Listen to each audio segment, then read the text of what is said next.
오늘은 축복과 저주 사이에 서다라는 제목을 함께 말씀을 나누도록 하겠습니다. 추석 명절 잘 보내셨는지요? 한 3년 만에 이렇게 다 같이 모이니까 또 새로운 느낌이 나는 것 같았습니다. 중학생이던 아이들이 고등학생이 되고 고등학생이던 아이들이 대학생이 되어서 이렇게 만나야 되는데 너무 오랜만에 보니까 아이들끼리는 좀 서먹서먹한 그런 느낌도 있었다라는 생각이 들고요. 또 아이들이 또 자라가면서 자신의 꿈이 좀 더 명확해지고 그 꿈을 향해서 이게 달려가는 모습을 보면서 참 이렇게 가족 간에 좋은 시간들을 보낼 수 있었습니다. 정말 오랜만에 웃으면서 다 같이 모여서 좋은 교제의 시간을 가졌는데요. 이 코로나 시대가 이제 위드 코로나 시대, 그냥 안고 그냥 가야 되는구나 그런 생각도 해보게 됩니다. 추석 명절이 되면 우리 가정 예배를 드리잖아요. 지난주에 우리 나눠드렸던 그 가정 예배를 가지고 저희도 예배를 드렸습니다. 물론 인도와 설교는 제가 하고 대표 기도는 저희 남동생이 하게 되었습니다. 예배를 마친 다음에 어머님의 이제 덕담 시간이 있었습니다. 보통 덕담이라는 것은 뭐 연초에 하는 것이기도 하지만 또 오랜만에 만나서 명절 때 덕담을 하게 되는 건데요. 덕담에 어떤 얘기들이 오고 가나요? 그렇죠? 가만히 돌아보면 건강하게 잘 지내는 것만 해도 다행이다. 이 명절에 얼굴을 볼 수 있는 것만 해도 다행이다. 함께 신앙을 가지고 예배 드리는 것만 해도 참 다행이다. 이런 이야기들이 오고 가는데요. 사랑하는 성도 여러분, 여러분은 올해 명절에 어떤 덕담을 하셨고 어떤 덕담을 들으셨습니까? 한번 생각해 보시죠.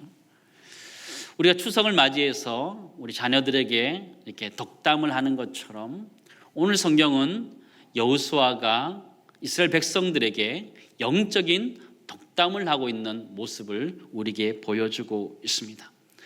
사실 덕담이라기보다는 영적인 축복을 하고 있는 장면이다라는 것을 우리는 잘 발견하게 되는데요. 이스라엘 백성들은 아이성에서 압도적인 승리를 가지게 됩니다. 여러분이 지난 시간에 살펴보았던 것처럼 아이성 주변에 이스라엘 백성들은 복병을 두게 됩니다. 그리고 유인작전을 펼치게 되지요. 아이성 사람들이 이스라엘 백성을 쫓아서 나왔을 때에 숨어있던 복병들이 그 성을 점령하고 다 불태워버리고 승리하게 됩니다. 이 아이성의 승리는 굉장한 의미가 있는데요. 실패의 자리에서 다시 일어나고 다시 승리의 자리가 되었다는 의미에서 굉장히 중요한 의미들을 가지고 있습니다. 그런데 여호수아는 그런 엄청난 기백을 가지고 전투를 실행하고 있는 것이 아니라 도리어 예배를 드리고 있고 또 사람들과 함께 영적인 축복을 나누고 있는 것을 우리는 발견하게 됩니다. 여호수아서 8장 31절 말씀입니다. 가시겠습니다. 이는 여호와의 종 모세가 이스라엘 자손에게 명령한 것과 모세의 율법책에 기록된 대로 쇠 연장으로 다듬지 아니한 새 돌로 만든 제단이라 번제물과 화목제물을 그 위에 드렸으며. 그렇죠. 이전에 모세가 여호수아에게 명령한 것입니다. 내가 가나안 땅에 들어가면 에발산 앞에서 제단을 쌓아라 말씀했던 것이죠. 신명기 27장 4절 5절 말씀 보실까요? 너희가 요단을 건너거든 내가 오늘 너희에게 명령하는 이 돌들을, 모세를 이야기하는 건데요, 에발산에 세우고 그 위에 석회를 바를 것이며 또 거기서 내 하나님 여호와를 위하여 제단 곧 돌단을 쌓되 그것에 쇠 연장을 대지 말지니라. 그렇게 고백하고 있는 것이죠. 이스라엘 백성들에게 가나안 땅에 들어갔을 때 미션이 하나 있었는데 그것이 무엇이냐면 모세가 명령한 것이었어요. 에발산 앞에서 제단을 쌓고 돌을 모아서 석회를 발라서 그곳에 율법을 기록하라라는 것이었고, 그것을 지금 여호수아가 실행하고 있는 것이 오늘 본문의 내용입니다. 그런데 왜 쇠 연장을 가지고 제단을 만들지 말라 그렇게 이야기했을까요? 한번 생각해 보시죠. 왜 쇠 연장을 대지 않고 아는 새 돌을 가지고 제단을 만들라 그렇게 했을까요? 저는 그냥 생각해 보기에 인위적인 그런 걸 가지고 만들지 말라고 하신 것이다 이런 생각도 해보게 되었고요. 또 사람이 만들다 보면 또 자기의 수고, 노력 이런 것도 앞세울 수 있잖아요. 그러니까 그런 것 제시하지 말라, 그런 것이 아닐까, 그런 생각을 하다가 말씀을 조금 더 자세히 읽어보니까 그 뒷구절에 조금 유추할 수 있는 구절이 하나 있었습니다. 왜 깎아서 하지 말라 그런 얘기를 했을까? 신명기 27장 15절 말씀이 이렇게 기록되어 있습니다. 장색의 손으로 조각하였거나 부어 만든 우상은 여호와께 가증하니 그것을 만들어 은밀히 세우는 자는 저주를 받을 것이라 할 것이요 모든 백성은 응답하여 말하되 아멘할지니라 그러죠. 이 의미가 어떤 의미일까요? 그 제단이 우상처럼 되지 않도록 하라라는 말씀처럼 해석되어집니다. 앞에서 제단을 쌓으라는 그 구절, 바로 뒷구절에 이어서 말씀하고 있는 구절이기 때문입니다. 또 한 가지는 그 당시 제사를 드릴 때 항상 흠 없는 제물을 드렸던 것처럼 온전한 돌을 가지고 드리라는 것이죠. 깨거나 조각내어서 흠이 생기지 않도록 하라, 그런 의미도 있지 않을까, 그런 생각을 해보게 됩니다. 어떤 것이 맞는 것 같습니까? 전문가인 신학자들도 잘 모르겠다 그러셨습니다. 그런데 성경을 근거해서 보면 혹여라도 그 제단이 우상처럼 되지 않기 위해서 쇠 연장을 되지 말라 말씀하셨던 것 같기도 하고, 또 하나는 흠 없이 제물을 드리는 것처럼 제단 자체도 흠이 없도록 만들라라는 의미에서 그런 의미로 드렸지 않나, 그런 생각을 해보게 됩니다. 어찌되었든 여호수아는 지금 하나님 앞에 화목 제물과 번제를 드렸다 성경 기록해 주고 있습니다.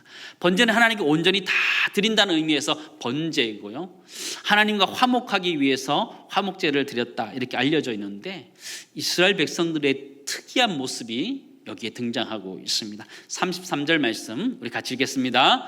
여호와의 언약궤를 맨 레위 사람 제사장들 앞에서 궤의 좌우에 서되 절반은 그리심산에 절반은 에발산에 앞에 섰으니 이는 전에 여호와의 종 모세가 이스라엘 백성에게 축복하라고 명령한 대로 함이라 그렇죠.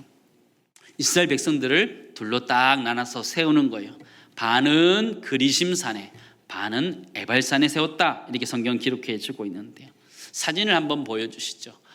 어떤 게 그리심산이고 어떤 게 에발산일까요? 둘 중에 하나겠지요. 왼쪽에 있는 것이 그리심산이고 오른쪽에 있는 것이 에발산이고 가운데 있는 도시가 세겜이라는 도시입니다. 그리심이라는 말은요, 이게 잘라졌다 이런 의미를 가지고 있고, 에발은 벗겨졌다 이런 의미를 가지고 있습니다. 그래서 그리심산은 축복을 상징하고 에발산은 저주를 상징하는 곳입니다. 이스라엘 백성들 지금 그 산에 서 있는 것이죠. 반은 그리심산에 서 있고 반은 에발산에 서 있는 모습을 우리는 발견하게 돼요. 근데 그 모습이 그들의 모습이기도 하지만 사실 지금의 시대를 살아가고 있는 우리들의 모습이다라는 생각도 해보게 됩니다.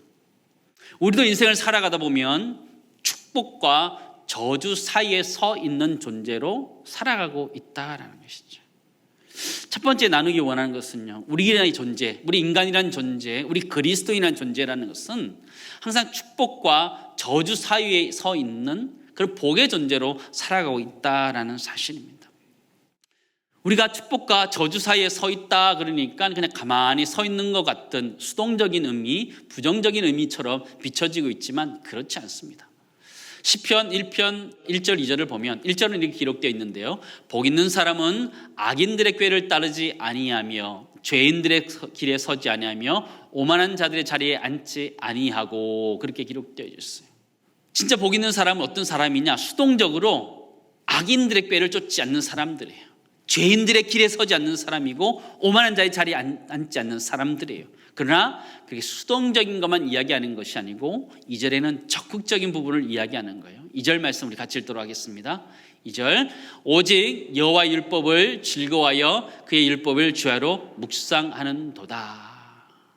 그의 율법을 주야로 묵상할 만큼 즐거워하는 것, 그것이 진정한 축복된 삶이다, 이렇게 얘기하는 거예요. 성경에서 말하는 축복된 삶이란 것은 무엇이냐면 여호와의 율법을 어떻게 하는 것? 즐거워하는 것, 그것이 축복된 삶이다, 우리에게 가르쳐주는 것이죠.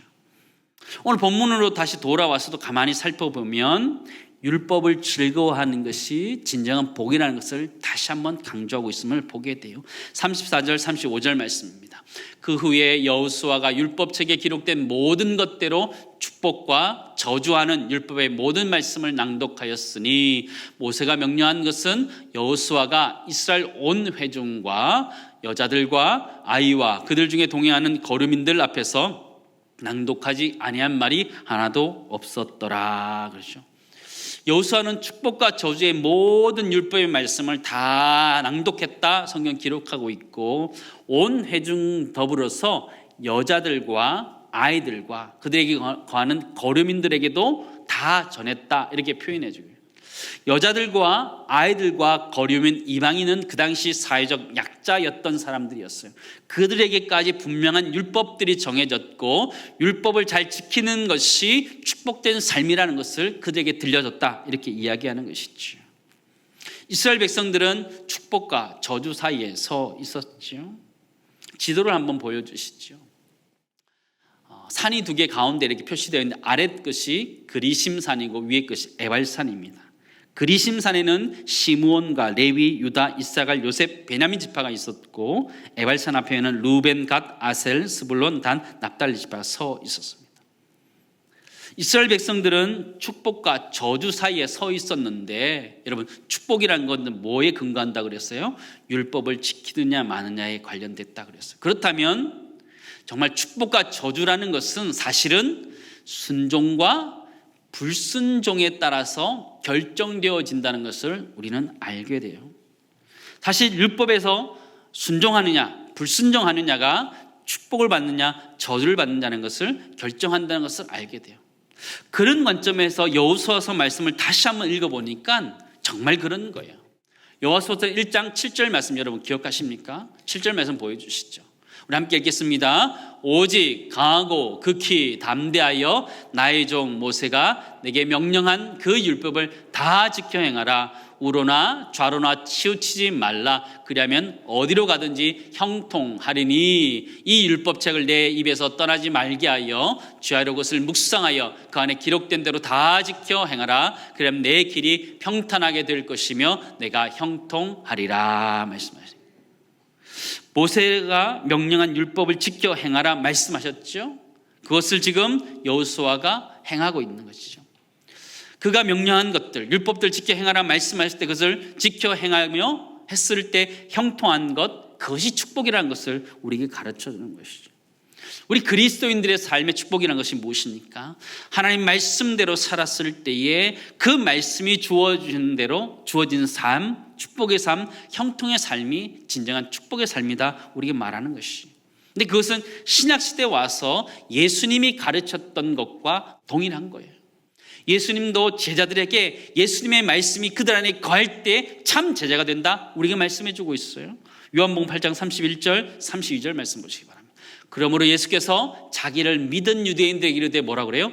너희가 내 말에 거하면 참으로 내 제자가 되고 진리를 알지니 진리가 너희를 자유롭게 하리라 말하는 거죠. 예수님의 가르침이 제자들 가운데 있을 때 그들이 참 제자가 된다라는 거죠.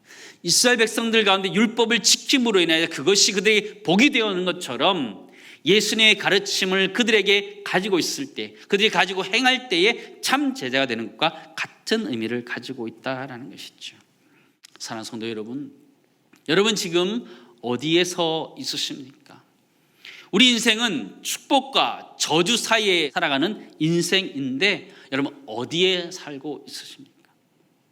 저주 쪽에 좀 가깝게 살고 싶으십니까? 그렇지 않죠. 우린 축복 쪽에 살고 싶죠. 그렇다면 축복의 자리는 어떤 자리예요? 순종의 자리예요. 하나님의 말씀을 지키는 그 자리가 축복의 자리라는 것을 우리는 알게 되죠. 여호수아는 지금 그리심산과 에발산 앞에 백성들을 세우고 있어요. 그 이유가 무엇일까요? 하나님의 언약 안에서 다시 한번 갱신시키시는 거예요. 다시 한번 언약 안에서 너희가 거듭나야 된다 이야기하는 거예요. 하나님 백성이라는 것을 다시 한번 깨달아야 된다는 것을 이야기하는 것이죠. 사랑하는 성도 여러분, 우리는 축복과 저주 사이에 서 있는 것처럼 우리는 하나님의 말씀 앞에 순종할 것이냐 순종하지 않을 것이냐, 순종과 불순종 사이에 서 있다는 것을 부인할 수 없는 것이죠. 그럼 우리 인생은 어떤 인생이야?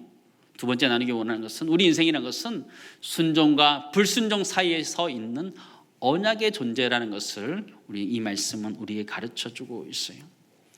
우리는 살아가다 보면 넘어질 때가 있습니다. 쓰러질 때가 있죠. 인생에 낙심할 때가 있고 좌절할 때가 있습니다. 인생의 큰 실패를 맛보고 절망할 때가 있어요. 그럴 때 우리는 다시 언약 앞에 서야 됩니다. 이스라엘 백성들이 큰 승리를 맛보았지만 그 승리에 취해 있었던 것이 아니라 다시 언약의 말씀 앞에 섰던 것처럼 우리 모두가 다시 한번 언약의 말씀 앞에 설 수 있기를 주님은 축원합니다. 우리 인생은 하나님의 말씀을 지키느냐 지키지 않느냐 거기에 복이 따라온다는 것을 잊지 마시기 바랍니다. 우리에 있는 그리심산과 에발산은 어디일까요? 저는 하나님 말씀이 선포되는 이 예배의 자리가 그리심산인 줄을 믿습니다. 이 자리에 선포되는 말씀을 따라서 우리 모두가 순종함으로 인하여서 그 그리심산의 축복, 이스라엘 백성들에게 임했던 그 축복이 우리 온 가족들에게 임하기를 주님은 축원합니다. 아멘. 오늘 성경 본문의 말씀 보시면 여호수아가 전쟁 중에 잠깐 멈추고 예배를 드리고 있는 모습을 우리는 발견하게 돼요. 가나안 전투가 끝나지 않았는데 또 예배를 드리고 있는 모습을 보게 돼요. 우리가 이 본문의 말씀을 지금 쭉 살펴보고 있는데 생각나는 전투 몇 가지 있어요? 딱 두 가지밖에 없어요. 하나는 여리고성 전투와 아이성 전투. 그거 다 한 거예요. 이스라엘 백성들이 이 가나안 지역을 다 점령한 것이 아닌데 지금 멈추고 제사를 드리고 있는 모습을 보게 되죠. 지난주 설교 말씀 여러분 기억하십니까? 여호수아서에는 무엇이 들려져 있었다 그래요? 단창이 들려져 있었다 그랬죠. 그 왜 단창이 들려져 있었을까요? 가나안을 점령해야 되는 지도자였기 때문에 그게 단창이 들려져 있었다 이런 얘기를 했죠. 이스라엘 백성들 출애굽시켰던 모세의 손에는 무엇이 들려져 있었어요? 지팡이가 들려져 있어요. 그들을 이끌어내야 되기 때문에 지팡이 들려져 있었고, 여호수아는 가나안을 점령해야 되기 때문에 단창이 들려져 있었던 것이죠. 우리 손에는 무엇이 들려져 있어야 될까요? 내가 무엇을 들고 있느냐가 우리의 정체성을 결정하게 되는 거예요. 여호수아는 아직 최후 승리를 얻지 못했기 때문에 아직 단창을 가지고 있었던 것처럼 우리도 지금 이 시대를 살아가면서 그 단창을 거머쥐고 살아가야 된다라는 것이죠. 이스라엘 백성들은 사실 가만히 살펴보면 전쟁과 평화 사이에 서 있는 존재라는 것을 우리는 알게 돼요. 그는 지금 전쟁 중에 있는 상황이었지만 하나님이 주신 평강, 승리 때문에 평화를 누리고 있는 그 사이에 있는 것을 우리는 발견하게 되죠. 그들은 가나안을 점령해야 되는 전쟁 중에 있었지만 하나님께서 그들에게 주시는 진정한 평화가 임할 때까지 그들은 계속 전쟁 중에 있어야 됐다는 것이죠. 그들은 전쟁과 평화 사이에 있었던 존재들이라는 것을 우리는 발견하게 됩니다. 신학적으로 이야기하면 이미와 아직 사이에 already but not yet, 이미 이루어졌지만 아직 이루어지지 않은 그 최후 승리를 위해서 살아가야 되는 것이 우리 인생이라는 것이. 우리 그리스도인들은 어떤 사람이에요? 이미와 아직 사이에 서 있는 존재들이라는 거예요. 예수 그리스도 이 땅에 오심으로 말미암아 우리는 이미 승리한 사람이 되었지만 다시 오실 예수 그리스도로 말미암아 그때까지는 아직 싸워야 되는 존재들이라는 것을 우리는 부인할 수 없다는 거예요. 그러므로 우리의 신앙은 계속되어져야 된다. 신앙적인 영적인 싸움들은 계속되어져야 된다는 것을 우리는 잊지 않았으면 좋겠습니다.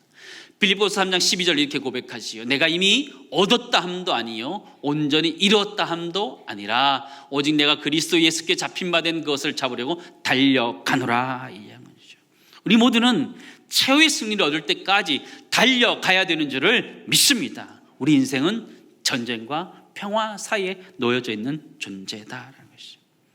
근데 때로는 우리는 인생을 살아가 보면 내가 이미 구원받은 사람이다라는 것 때문에 그냥 대충 안주하면서 살아가요. 내가 때로는 잘못된 삶을 살더라도 내가 이미 구원받은 사람이다라는 것 때문에 우리가 쉽게 생각하며 살아갈 때가 있어요. 그러나 그렇지 않아요. 내가 천국을 소유한 사람이라면 이 땅 가운데 천국을 이뤄낼 수 있기를 간절히 소망합니다. 그 책임이 우리들에게 있는 거예요. 내가 천국을 이미 소유한 사람이라면, 내가 예수 그리스도를 믿은 천국을 소유한 사람이라면 이 땅 가운데 하나님의 통치가 이루어지는 하나님의 나라를 이뤄갈 수 있도록 노력해야 되는 것이 우리의 삶이라는 것이죠. 우리 모두는 지금도 이 전쟁과 평화 사이에서 살아가고 있는 존재라는 것을 성경 우리들에게 말해주고 있습니다. 사랑하는 성도들은, 우리는 어떤 존재들입니까? 이스라엘 백성들은 그리심산과 에발산 거기에 서 있었습니다. 축복과 저주에 서 있었습니다. 그건 하나님께서 원하시는 건 그 축복의 자리에 서 있는 것이었어요. 근데 그 축복의 자리는 어떤 자리에서요? 율법을 순종하느냐 불순종하느냐에 따라서 결정되는 것이었다면, 이 시대를 살아가면서 우리 모두가 하나님의 말씀에 순종함으로 인하여 그 복을 누릴 수 있는 애가 우리 모두 있기를 간절히 소망합니다. 우리 모두가 이미와 아직 사이에 있는 존재라는 걸 기억하면서 이미 얻은 구원도 있지만 또 이 땅에서 이루어가야 될 구원이 있다는 걸 기억하면서 우리의 삶들을 믿음으로 잘 살아낼 수 있기를 간절히 소망합니다. 마지막 세 번째 나누기 원하는 것은요, 우리는 전쟁과 평화 사이에 선 승리의 존재들이라는 것이에요. 우리는 영적인 전쟁을 하는데 우리는 이미 승리한 자들이라는 것을 잊지 마시기 바랍니다. 때로는 좌절하고 낙심할 수 있지만 예수 그리스도를 말미암아 이미 우리는 승리를 얻은 자들이라는 걸 기억하면서 내 삶 가운데 애쓰고 수고함으로 말미암아 주님 다시 오실 그날까지 주님 맡겨주신 사명을 잘 감당하는 은혜가 우리 모두 있기를 간절히 소망합니다. 이제 말씀을 좀 정리하려고 하는데요, 추석이니까 선물을 드려야겠다 이런 생각을 했습니다. 지금까지 한 것들을 문장으로 딱 요약해서 알려드리도록 하겠습니다. 띄워주시죠. 네. 저기 오늘 내용 전부 다입니다. 여러분들에게 드리는 추석 선물입니다. 같이 읽겠습니다. 이스라엘 백성들은 그리심산과 에발산 사이에 서 있었습니다. 우리 그리스도인들은 축복과 저주 사이에 선 사람들입니다.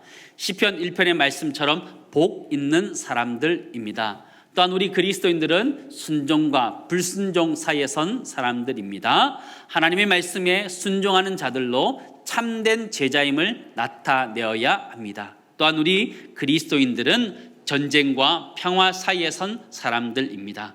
최후 승리의 그날까지 이미와 아직 사이의 시간들을 이겨내어야 합니다. 견뎌내어야 합니다. 우리 모두가 축복과 저주 사이에 있습니다. 근데 이 말씀을 가만히 읽어보면 하나님이 축복과 저주 사이에 서라 이런 얘기하는 게 아니에요. 하나님이 축복의 자리에 서라 말하는 거죠. 순종과 불순종 사이에 있다면 어디에 서라는 거예요? 순종의 자리에 서라는 것이죠. 전쟁과 평화의 자리가 있다면 하나님은 평화의 자리에 서라 말씀하시는 거예요. 하나님이 이 땅을 통치할 그날까지 사모하면서 그것을 이뤄내라 말씀하시는데, 우리 삶 가운데 주님 맡겨진 전쟁을 잘 감당함으로 주님이 우리에게 주시는 진정한 샬롬 평화를 누리는 은혜가 우리 모두 있기를 간절히 소망합니다.